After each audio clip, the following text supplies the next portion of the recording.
معروف anchor person اور تجزیہ کار عاصمہ شیرازی نے کہا ہے کہ حالیہ پاک انڈیا جنگ کے دوران ریاست کو ایک مرتبہ بھی عوام کو یہ نہیں بتانا پڑا کہ دشمن کون ہے، لیکن دہشت گردوں اور شدت پسندوں کے خلاف جاری جنگ میں ریاست کا بیانیہ ابہام کا شکار ہے اور عوام اپنے دشمن کے حوالے سے کنفیوژن کا شکار دکھائی دیتے ہیں۔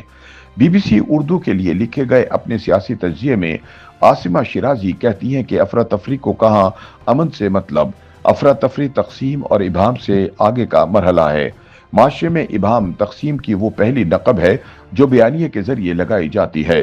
بیانیہ بھی وہ جو مقبول ہو یا نہ ہو لیکن جرأت سوال کو ختم کرے اور خوف کو مسلط کرے۔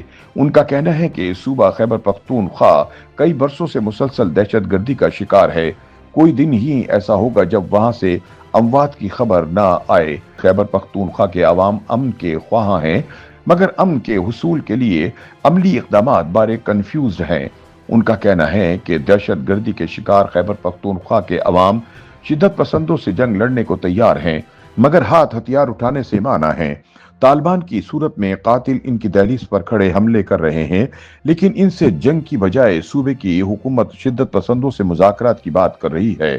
اصل جنگ تو بیانیے کی ہے، جسے بنانے کے لیے اگر مگر اور چونکہ چنانچہ سے باہر نکل کر سوچنا ہوگا۔ لیکن عالم یہ ہے کہ بیانیے کی جنگ کے سب ہتھیار مخالف سمت میں ہیں۔ عاصمہ شیرازی کہتی ہیں کہ مئی میں ہونے والی پاک انڈیا جنگ کے دوران ریاست کو ایک مرتبہ بھی عوام کو یہ بتانا نہیں پڑا کہ پاکستان کا دشمن کون ہے اور ہمیں اس کو جنگ میں کیسے شکست دینا ہے۔ وجہ یہ تھی کہ پاکستانی عوام متحد تھے، ان کا بیانیہ نہ تو منقسم تھا اور نہ ہی کسی کنفیوژن کا شکار تھا۔ لڑائی کی ہر صف کے پیچھے عوام افواج پاکستان کا حوصلہ بڑھاتے رہے۔ زندہ باد کے نعروں اور داد و تحسین کے ساتھ پاکستانی قوم منظم، متحد اور فخر مند رہی۔ یہ سب اس لازوال بیانیے کا اثر تھا جس نے ہجوم کو قوم بنایا۔ لیکن عاصمہ شیرازی کہتی ہیں کہ دہشت گردوں اور شدت پسندی کے خلاف ہماری ریاستی جنگ میں بیانیہ ابہام کا شکار کیا گیا۔ یہ ادارہ جاتی اثاثے سیاسی اثاثے بنے اور احساس تب ہوا جب نقب لگ چکی تھی۔ شدت پسندی کے خلاف جنگ میں کئی ایک المیے رہے، ریاست ابہام کا شکار رہی اور اچھے برے طالبان کی تفریق منقسم بیانیے کو جنم دیتی رہی۔ یہ بیانیہ سیاست اور صحافت کے ذریعے ترویج پاتا رہا، کبھی جہادی تو کبھی فسادی کا ابہام ریاستی اداروں کی پالیسیوں کا محور رہا۔ وہ کہتی ہیں کہ دور کیوں جائیں، فقط 2021 میں عمران خان کی حکومت کے دوران جنرل فیض حمید نے اچھے طالبان کے ساتھ مذاکرات کیے۔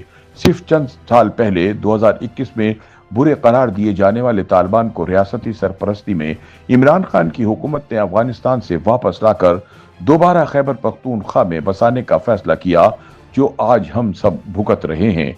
سینئر اینکر پرسن کہتی ہیں کہ کمزور یادداشتوں کے لیے عرض ہے کہ اسی دوران پارلیمنٹ میں ان مذاکرات سے متعلق بیانیہ تک کی عسکری قیادت نے سیاستدانوں کو سمجھایا۔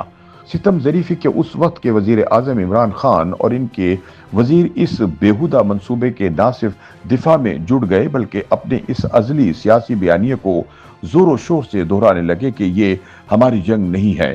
عاصمہ کے بقول عمران اپنی سیاست کے آغاز سے اب تک دہشت گردوں اور شدت پسندی کے خلاف جنگ میں مذاکرات کے بیانیے کے حامی رہے ہیں۔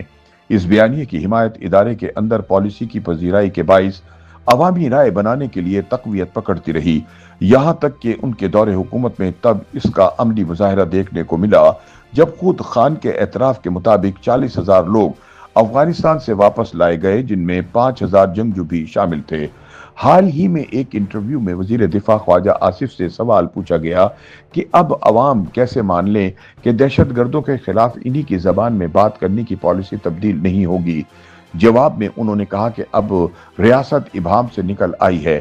یہ خبر خوشنما ہے، مگر پھر بھی دل ماضی کی پے در پے بدلتی پالیسیوں پر خدشات کا شکار ہے۔ بہرحال اب جب ریاست ابہام سے نکل آئی ہے تو کیا ان تمام کرداروں کو کٹہرے میں کھڑا کرے گی جن کی وجہ سے ہم ایک بار پھر شدت پسندی کا نشانہ ہیں اور یہ آگ گلی کوچوں میں ناچتی نظر آ رہی ہے۔ عاصمہ شیرازی کے بقول اس جنگ کو جیتنے کے لیے شدت پسندی کے خلاف مؤثر بیانیے کی ضرورت ہے، تاہم افسوس کہ رائے عامہ بنانے والے صحافی اور دانشور خود خوف کا شکار ہیں۔